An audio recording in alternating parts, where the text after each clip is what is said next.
Good afternoon, everyone who's logged on. Welcome to the inaugural webinar by ESSEC Business School. Let's just wait a while more. I think there's quite a number of people who are waiting to join the webinar. So let's wait for everyone to get on before we start.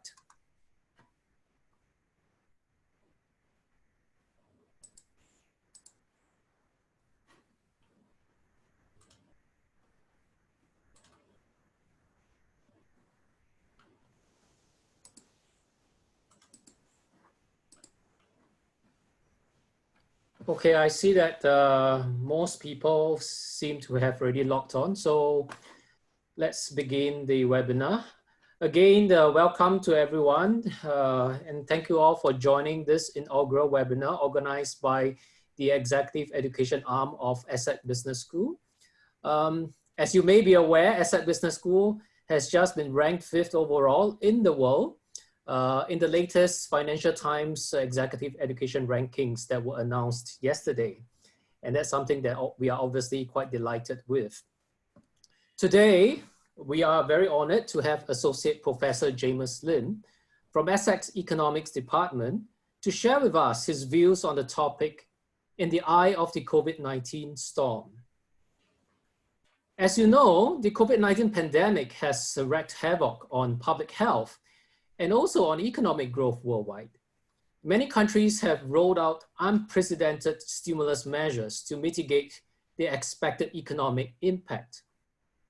But will these measures be enough? And how long will this recession last? Before we begin, I'd like to invite you to send any questions that you may have for Professor Jamus using the chat function that you see at the bottom of the screen. I will take your questions after the presentation is over. So without further ado, let me hand over to Professor Jamus Lim. Jamus, please. Thank you, Eddie. Well, welcome once again to this webinar, and a good afternoon to all. Hopefully you guys are not entirely caught up in cabin fever. Maybe the one good news that we have is that we seem to be inching a little closer and closer to June 1st, which God willing will be when we have some relaxation on these lockdown measures.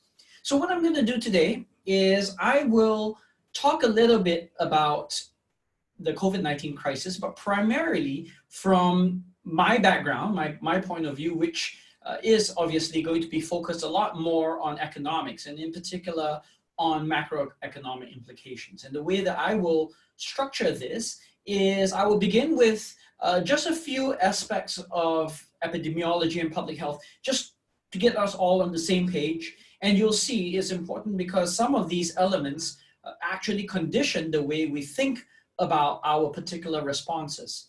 The middle half of what I'll share, I'll focus on the various responses by governments worldwide, along with how the Singapore government has attempted to address this locally. And then finally, I'll wrap up with some speculations about how things are likely to evolve given these policy action. Right, so let me just very quickly share my screen here.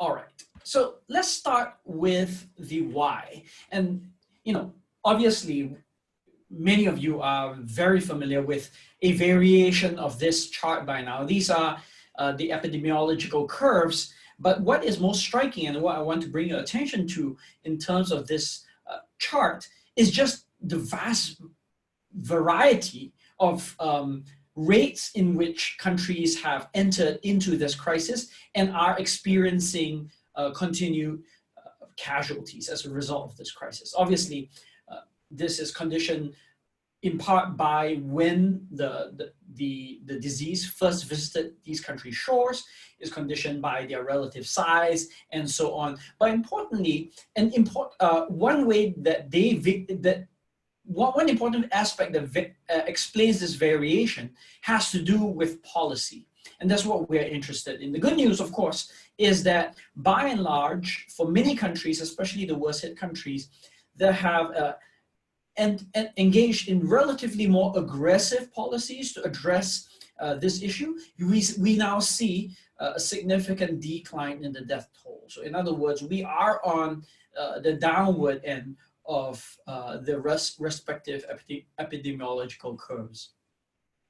Two key parameters that perhaps by now we're all armchair epidemiologists, but two key parameters that are worth putting on the table. One is R naught, or in other words, the transmissibility of the virus. For each person that gets COVID-19, how many people do they end up transmitting this disease to? And the key, of course, in public policy is to try to get this R naught down to below 1. Now, as we can see from this chart, as R naught for the kind of transmissibility of this virus of COVID-19 relative to the other ones it gives you a sense of all the other major infectious diseases that we are perhaps more familiar by now. Ebola and MERS, for instance, as it turns out, have a wider range of transmissibility, but by and large, we think that those diseases have lower transmissibility than COVID-19. So in contrast, of course, COVID-19 tends to be less infectious than fairly common diseases like measles, and even to some degrees, some variants of the seasonal flu. Now, what makes COVID-19 also particularly tricky to address is this notion of a case fatality rate. The case fatality rate is just among all the cases that we have observed, how many people turn out to be susceptible to disease and subsequently pass away as a result of it.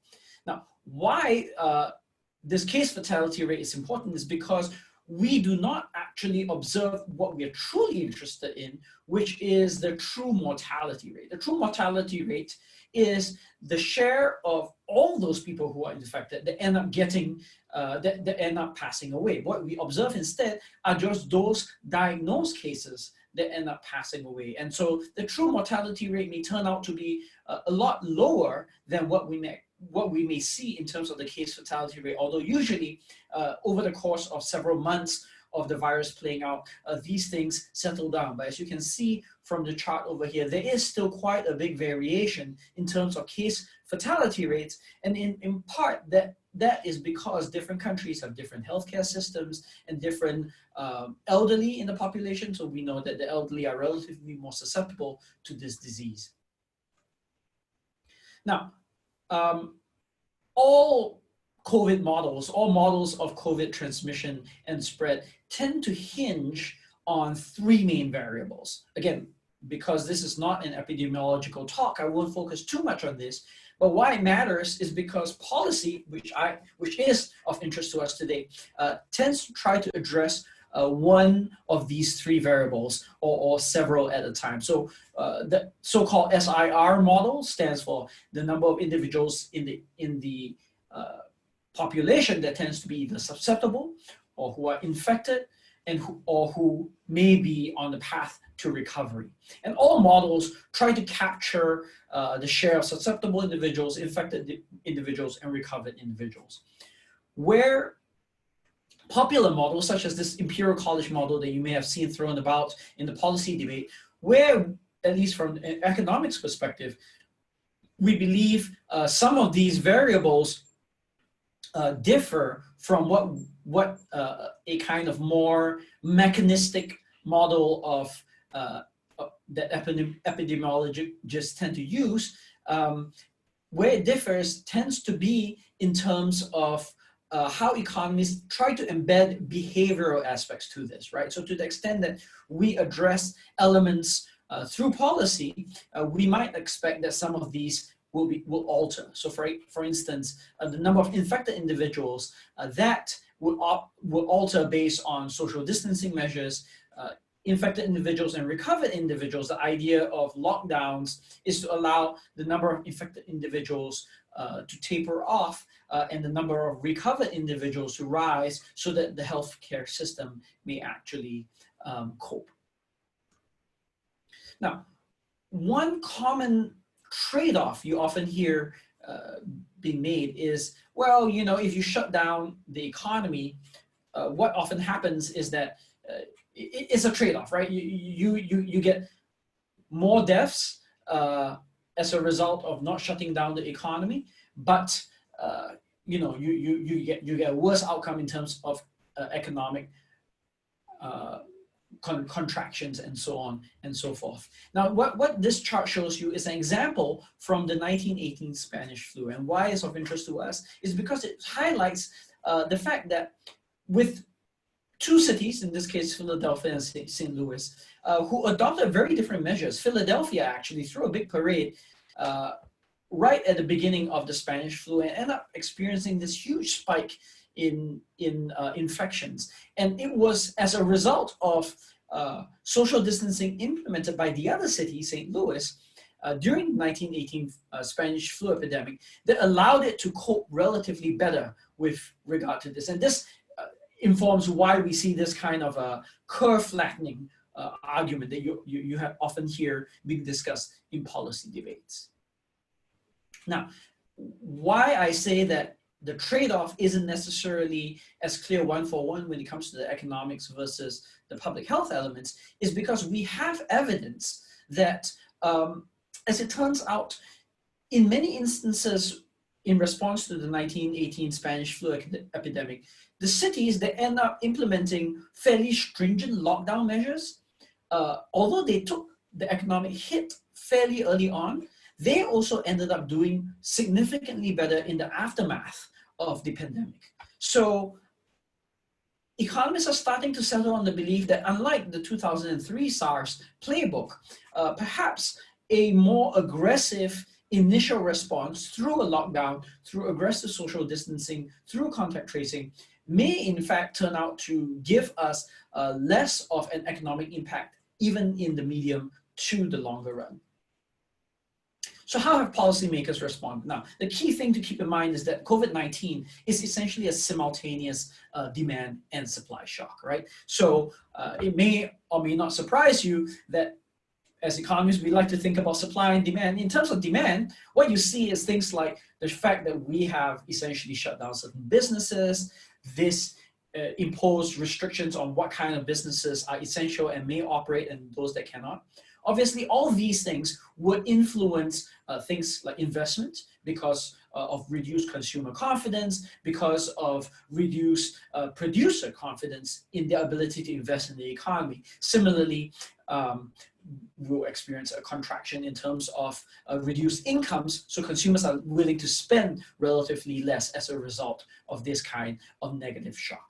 Now, at the same time, there's also supply shock, right? The supply shock from actually shutting down factories, layoffs, or even stop orders. These are all aspects of supply side, a negative contraction on the supply side. And in the medium to longer run, you might also expect that because of this disruption of supply chains that have been so efficiently run up to now, that there could be some kind of productivity implications in the medium to longer run, especially if you're not able to necessarily source from the kinds of most efficient producers that we have experienced up till now, mostly located within China. But taken together, I think economists, the way that they look at this simultaneous shock is that by and large, we expect a slightly larger short-term hit to demand, but definitely a hit on both ends. Now, that said, again, there is generally an understanding that when you take that hit, that economic hit in the beginning, because you're implementing more aggressive containment measures, you might expect that the implication is that you will experience a comparatively deeper recession as a result. And this is what this chart shows you is the fact that if you end up taking that stronger, more aggressive public policy, that public health policy that's on the upper end of this upper panel of this chart, you'll see that the contractions, economically speaking, as shown in the lower panel of this chart, are going to be deeper and more costly. So what have governments done to try to offset some of this? Well, as it turns out, governments worldwide, including in our ASEAN region, have rolled out a number of policies. So Singapore is as a high-income country, has rolled out a comparatively large package, but it's by far not the only large package that has been rolled out. So Japan arguably has the largest fiscal expenditure package among advanced economies, and even the US has not scrimped in spite of its high debt load in terms of how much it has been willing to spend for the purposes of fiscal stimulus. At the same time, we've also seen monetary authorities work hand in hand to cut interest rates. So you see in the right ends of both of these charts, basically every country other than China, every major country other than China has essentially slashed interest rate. Japan is another one that hasn't been able to slash, but that's because they're already at negative interest rates at the moment. But you see basically the policy on the monetary side has also responded in a very aggressive manner to try to ease credit supply while businesses are going through a very tight and kind of a cash crunch period.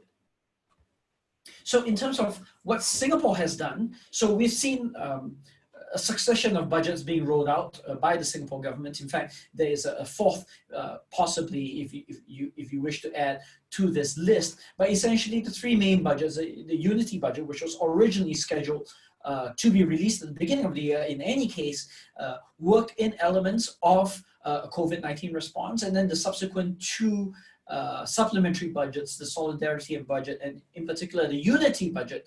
The resilience budget, which drew on Singapore's national reserves, ended up with fiscal support amounting up to 41 billion, right? And that is then complemented by loan capital guarantees, especially for small and medium businesses, and that adds another 20 billion to the kitty. So basically, if you take all this together, the total kind of stimulus just in the Singapore context that is expected to roll out over the course of this year and the next, it's about 13% of GDP. So definitely a sizable expansion.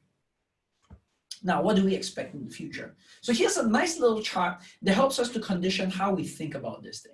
And now, the key risk in forecasting any kind of COVID outcome is that when you're on the rising end, or before you hit the rising end of the epidemiological curve, usually you're a little bit too over-optimistic. You don't think things will be as bad. And so you're on this green segment that you see over here. So early predictions that just underestimate the ultimate implications of COVID-19.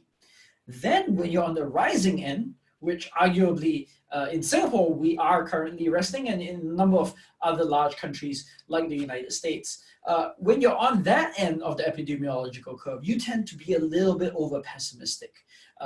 Well, most people tend to be over-pessimistic. If you are in the Trump administration, then you probably think everything is fantastic and going as well as it can go. But by and large, you tend to be a little bit more circumspect and tend to be a little over-pessimistic in how you think the virus will actually continue to play out in the population. So that's the risk, the general risk of this kind of predictions.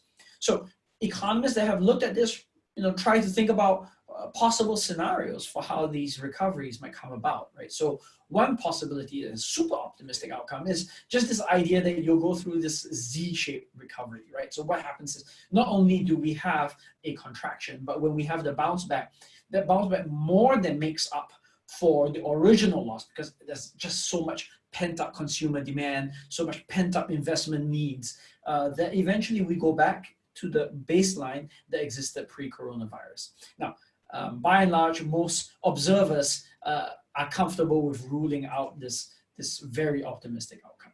The other, still fairly optimistic outcome is the idea that you have a V-shaped recovery. And what is that? The V-shaped recovery would be a contraction, but a fairly solid bounce back, such that you basically go back to your original trend. So there is lost output because you never make up for that lost bit that went down, there isn't a bounce above the original trend. But nevertheless, there's still a very optimistic outcome. And again, while it may be the case that the stock market might be pricing something along these lines, I think most economic observers do not think that this is a likely outcome. Where a lot of people have more or less settled on now is the idea of either a U-shaped recovery or kind of a more swoosh, like a Nike swoosh recovery. We'll see that in a second. So U-shaped recovery is just that it takes a long time for this recovery to play out, but eventually we will recover back to that pre-corona baseline. This kind of Nike swoosh-shaped one is just the idea that there is a fairly solid bounce back after you reopen and you reboot the economy, but perhaps due to a second wave of infections, you will start to see some paring back, and so an extended period of recovery as a result. And then finally, the two kind of bad outcomes. One would be a W-shaped recovery. The idea with that second wave is poorly managed. You can think about perhaps some economies near us that might have experienced something like this, where the second wave hits perhaps harder than even the first wave. But again, still, this outcome still presumes that we will eventually, the economy is robust enough that it eventually comes back to its original baseline. Whereas the L-shaped, the most pessimistic of the possible outcomes, is that it never recovers into its original baseline. Basically, everything that is lost will never ever be recovered. If you look at the economic literature, looking at not necessarily pandemic shocks, but shocks more generally to GDP, most economists believe that we'll fall somewhere between a kind of a U-shaped and an L-shaped recovery, right? Where you have a shock, you do lose some output, but you do end up recovering, but perhaps not back to your original trend line. Okay, so that's the tendency that we tend to think economies will tend to respond to any kind of economic shock. Now, if you look at what you see here is what we call purchasing manager indices. Basically, it's an index of industrial activity by purchasing managers, and it's a very good forward-looking indicator for how the business sector is looking for the future. And unfortunately, what you see in April is that it's just a sea of red. Basically, for just about every economy out there, the world as a whole is experiencing significant pessimism about the way that their economies will play out. And not only do we see that from the private sector, in the official sector, this is a forecast from the IMF. They are projecting the kind of contraction that will be experienced as a result of COVID-19 to be something that is even more severe than in the global financial crisis. So this was the latest IMF forecast. And importantly, this crisis will hit harder to extent not just to high-income countries, as it was in the global financial crisis, but even emerging economies such as China and India, which rode through the 07-08 crisis relatively better. They will end up also experiencing somewhat small contractions in the future as well. Of course, the fear when it comes to a simultaneous supply and demand shock is that you have inflation go out of control. And what I want to convince you with this chart here is that at least based on financial markets, and if you look at most economists, most do not believe in the possibility that inflation will actually go out of control. What this is financial market expectations of inflation over the course of the next 5 years based on how they are trading these inflation index instruments. And you can see none of them reveal the possibility that inflation will be taking off anytime in the future. What will, however, and I'll end my quick remarks here, what I think will happen though is that a number of trends that have been already underway globally will turn out to accelerate as a result of COVID-19. So one of these trends is the fact that COVID-19, even prior to COVID-19, we've already begun to see a process of deglobalization. You saw this in discussions about trade wars between the US and with the exit of India from the regional trade agreements. And just this idea of retreat in globalization, that will probably accelerate in response to COVID-19. And the other thing that we might expect to see is this idea that inequality, which was already high and gradually rising over time prior to COVID-19, this might end up becoming exacerbated even more, in part because we know that as a result of this work from home plans and so on, the ones that tend to be hit relatively harder as a result of this are the low-skilled workers who are deemed essential, but yet often are the ones that are laid off when they are not necessarily working in an essential sector, or if they happen to fall sick and so on. And you see the same example here when you look at what is to be expected after a pandemic in terms of how well populations with either advanced education or basic education tend to cope.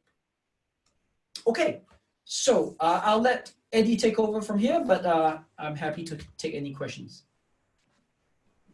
All right, thank you for that very insightful presentation, Professor Jamus. So I see that there are some questions that has been posed. The first one being, how will this pandemic, or how will the pandemic affect Singapore's economy, in your opinion? And will social distancing and stay-home measures change economic behaviors permanently? Okay, so that's a two-part question. The first part, I think, is just like I mentioned near the end of my talk. A lot of what the pandemic does is exacerbate existing trends. So remember, Singapore was in the process of exiting a period of weakness, globally, in part because we are an open economy, and we had been hit relatively hard by a weakness in the electronic cycle and the trade war that we saw between the US and China. So the economy was already weak to begin with. Now, layer on top of that the fact that we are now experiencing a collapse in external demand as well as a very, very shaky domestic demand, and you get a sense of why, at least in the Singapore context, you might expect a very, very sharp and deep contraction. Now, that said, that's the entire reason why Singapore's policy response has been among the most aggressive, definitely within ASEAN, and even for advanced economies. Because Singapore has the fiscal space to do so, it has been relatively more aggressive here as well. Now, that won't entirely shelter the Singaporean economy, but I think it's fair to say that Singapore will likely experience a recession this year, probably in the first, as a result of the first and the second quarter data. And now what that means in terms of how we will go forward, I think that by and large, most observers of COVID-19 acknowledge that life will really only return to normal after some kind of vaccine or some kind of rapid recovery cure would have been found. And that could be a year away. Things are progressing well, but it could be a while ahead. Until then, I think you would expect definitely elements of social distancing. We are seeing proposals about staggered work programs where, you know, in fact, just in the New York Times, a number of Israeli economists have proposed the possibility of a 2-week stay-at-home period that's consistent with the incubation period of the virus, working from home for 5 days, working in an office for 5 days, and then going back to that lockdown, and then breaking down your workforce into non-overlapping segments to allow for this possibility. So I think policymakers are in the process of exploring ways to have the economy at least reboot, but to expect that it will come back to normal, I think that will only happen in the most optimistic minds, unfortunately. Right. But Jamus, I think the question, the second part of that question really is, do you see those behaviors being permanent in that sense? Because obviously, you know, if people can start working from home, as been demonstrated during the last month or so, at least in Singapore, you know, and I think the government is also saying that there's always that possibility that come 1st of June or 2nd of June, people will still be encouraged to work from home as much as is possible. Would that, in your opinion, mean that you'll see a lot more people permanently working from home, or companies perhaps allowing employees to work from home more regularly as compared to the current situation where I think it's usually extended to people who are parents, for example. So we actually have a very interesting example of this play out in China, and this was pre-COVID. There was one of the internet companies allowed employees to self-select into whether they wanted to work from home or not. And you know, a lot of the experiment was focused on whether they could ensure that productivity will remain high as a result of working from home. And perhaps pleasantly, surprisingly, it turns out that that was the case. Many of those that chose to work from home, of course, this is a selected group, right? Those that chose to work from home were able to maintain high levels of productivity. But here's the little kicker. A lot of those, that even those who voluntarily chose to work from home as a result of this little experiment, half of those after the end of that experiment chose to return back to the office. So, you know, I think, and this is where economists start to wander into sociology or amateur sociology, so I want to be careful. But I think that we are social creatures. And so there will be an element where people will eventually want to leave the house, not get cabin fever, have physical interactions. But I do agree that there will be some industries which will recover relatively slower. You might start to see that in conferencing facilities, for instance. Not every business meeting might justify the cost of flying for a face-to-face meet. Certainly, you expect some drop-off there. You might expect some drop-offs in terms of even arrangements, right? So I'm a big proponent of an alternative work schedule where, you know, maybe you work for an extra hour for 9 days in the week, and then every 2 weeks you get one extra Friday off, so you get a long weekend. I'm a big proponent of that, and to the extent that we can roll that out on a more national basis, that would be awesome in my view. Right, thank you for that. So there are some questions that are coming through, and I think they're being sent directly to us, so I'm not sure if the rest can see it, but I'll just read off the questions. Is it right to compare the stimulus packages across countries as a percentage of that country's GDP? Well, in fact, I would argue that that's the only way you want to compare stimulus packages. You want to scale it by something that's consistent with the country. But if I try to get at the spirit of your question, which is maybe you think that it's not fair to compare countries that are relatively richer. Perhaps they are the ones that are in better position to spend. I'll just say two things to that. One is true. Governments like that of Singapore have been able to tap on reserves as opposed to needing to go to credit markets in order to borrow to spend. So in those instances, that's certainly an advantage if you are a relatively rich country that has a surplus stored up somewhere. But at the same time, it is important to also recognize that this is exactly the kind of situation where governments should not worry about going to debt markets and borrowing. Not only are interest rates at historical lows, but this is exactly the kind of insurer of last resort role that governments play especially well. And I would make the case that governments worldwide, even those that face fiscal constraints otherwise, shouldn't worry about going to credit markets if necessary to borrow to finance stimulus, at least for the short run, to tide economies through a lockdown period. Right. Well, I thought it was quite interesting that just today, I saw in the news, I read in the news today that India has also announced a rather sizable stimulus package to the tune of about $270 billion US, which amounts to about 10% of the GDP of India. And that compares obviously quite favorably with more developed economies like Singapore, for example.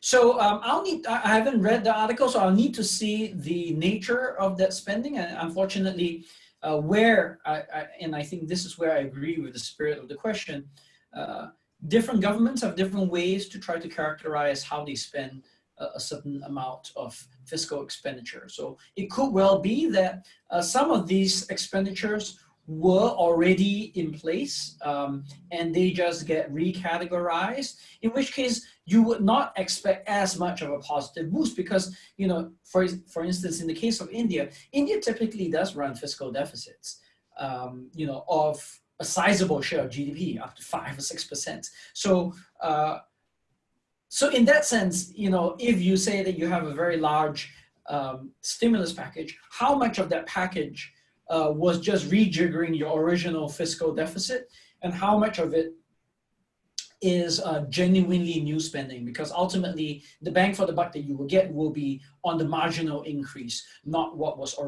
originally going to be spent already, although that would have obviously redistributive implications. Right. Okay, the next question comes from Larry. And the question is, do you see different types of recovery depending on the region? I think earlier you shared the different curves, U-shape, V-shape, swoosh shapes, and so on. Asia versus Europe versus North America, for example. So to the extent that we might anticipate different rates of recovery or different shapes of recovery, it will depend in part on the policy responses, right? So economies that have more aggressive policy responses, we might expect that they will have a more robust response.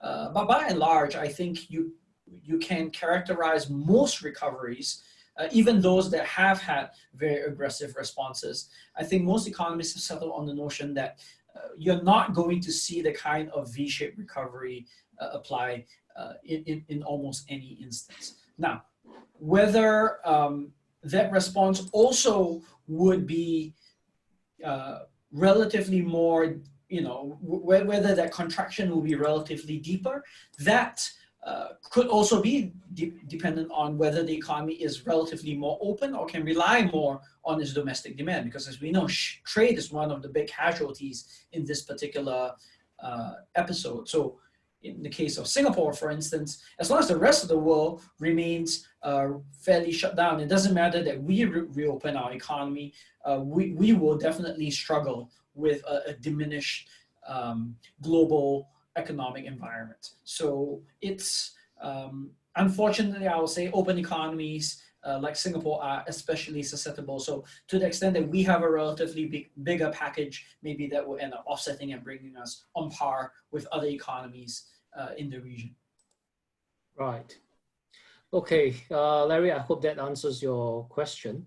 The next question that I have here is, would it have made any difference if countries had reacted more quickly and decisively in locking down?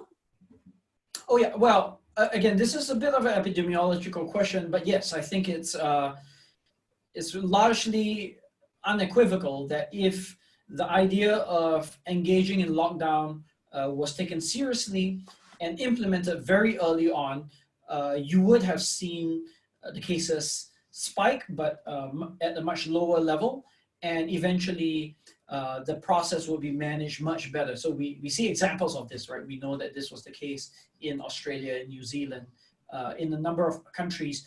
But of course, Australia and New Zealand also have the added advantage that they are both isolated from the rest of the world most of the time. This is a negative because it takes you forever to fly to New Zealand. But in this particular instance, a combination of a serious aggressive response at the beginning, coupled with the ability to manage that border, really makes a difference. I think in Singapore's case, we managed that first wave really well. And what happened was, unfortunately, for all of us, everyone got a little bit complacent. And as a result, we have managed the second wave a lot less well. And, you know, the nature of such exponential processes are such that once you allow them to take off, unfortunately, they take on a life of their own, and then you are in the process of having to implement even far more aggressive lockdown measures. Right. So, Jamus, are you saying that it wouldn't have made much of a difference as far as the economy is concerned, even if, let's say, countries have locked down earlier? Is that what you're saying? No, in fact, I'm saying I mean, from an economic perspective, not so much from an from economic perspective, if countries ended up locking down earlier, even though that would entail a significant upfront cost, it may end up that they recover relatively faster and are able to reopen their economies relatively sooner. So I would argue that if, of course, it's easy with the benefit of hindsight, but nevertheless, if you have a country that recognizes the severity of the threat, makes that decision to lock down early on in the process, bite the bullet early, they may end up being on the other side of the epidemiological curve sooner, and as a result, exit the need for a lockdown sooner. Right. Okay, thank you for clarifying that. Okay, we have a question from Alexia. And well, I'm not sure, I suppose it's a she, and I apologize if it's a he. Other than government response and relative geographic isolation, do you think that the Singaporean population had a hand in successfully containing the spread? I'm not sure if you got the question, Jamus. I did, and I'm pausing because I think that the Singaporean population, on average, compared to a lot of global populations, tend to be more amenable to responding to government mandates. So in that sense, the Singapore government already is working with a significant advantage compared to populations where privacy concerns or individual freedoms are more aggressively protected. Now, that said, you do ultimately need a certain degree of leadership to promulgate the kind of behavior that you expect. And I don't want to go into details about whether the specific responses in the Singapore case were positive or negative, but what I'll say is this: if strong aggressive policies are adopted and rolled out right from the top, as we saw in a number of countries worldwide, then you might expect that Singapore's population response would probably conform quite well with whatever leadership direction is being given to us. Right. Well, Alexa, I hope that answers your question. I think we have just time for one last question, and let me just pick one from the ones that's coming in that relates to economics. Okay. Has regional groupings such as the EU and ASEAN lived up to expectations in the way they tackled this crisis? So ASEAN has never really been as much of a integrated, coherent policy. We don't have, ASEAN itself doesn't have that many pan-ASEAN policy institutions, like you might expect in the EU, to engage in joint fiscal policy, joint monetary policy. So obviously, ASEAN itself is somewhat limited in that, but if you can turn it around, one regional institution that appears to really be dropping the ball is the EU. So if anything, you expect that the EU would be more able to coordinate these at an international and intra-EU level. And unfortunately, there has been quite a lot of fragmentation in their responses. And to be fair, you see that problem even in the United States. So a lot of the US has a federal government and it has state governments, but a lot of the initiatives have been farmed out to the states. And I would argue that the federal government could have been a lot more decisive in how it provided guidance to the states, and it has, in that sense, also been found wanting. So if anything, I would say that the average response of both national government as well as supranational governments worldwide has actually largely been found wanting. Right. Well, I guess what this crisis has demonstrated is that, you know, when a crisis hits, it's really every man for himself. And on that note, I think we have come to the end of the seminar.